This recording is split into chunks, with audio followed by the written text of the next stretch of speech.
In this video, we're going to install Robo3T, which allows you to view your local database at any given point in time.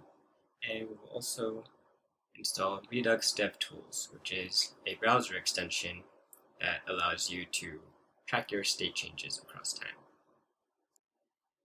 To install Robo3T, go ahead and go to robomongo.org.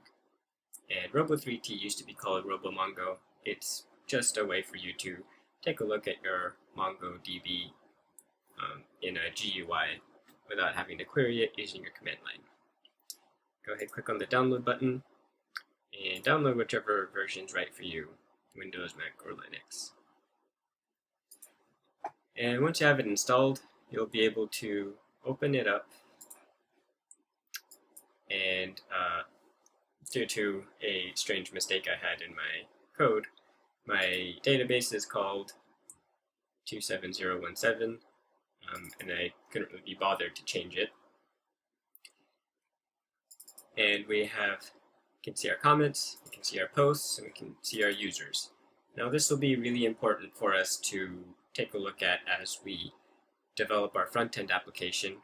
Normally we won't have access to our API code or even be able to see our API database if we're querying some sort of public API or an API that we don't have any control over.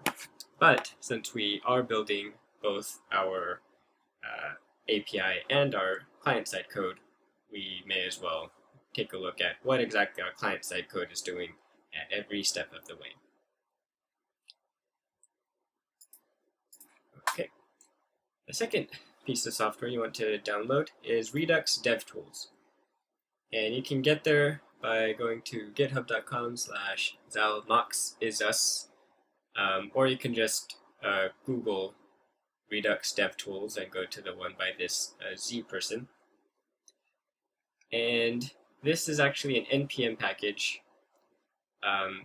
Sorry, it's not an NPM package. This is this can be an NPM package, and it's kind of confusing because it's injected into your web browser via an extension. So if you have Chrome, there's a Chrome extension. Firefox has an add-on, and there's these other use cases as well. And you actually hack into it in your client-side code. And if you're in development, then the client-side code automatically injects Redux DevTools into your browser. And if you're in production, then it just ignores. And this is exactly how it works. Just window.devtools extension or Redux DevTools extension compose. We'll go into exactly how to use that in the course. And this is the example of it being used. We can see a list of all of our actions and the state at any given point in time. And we can see what exactly changed every time an action was dispatched.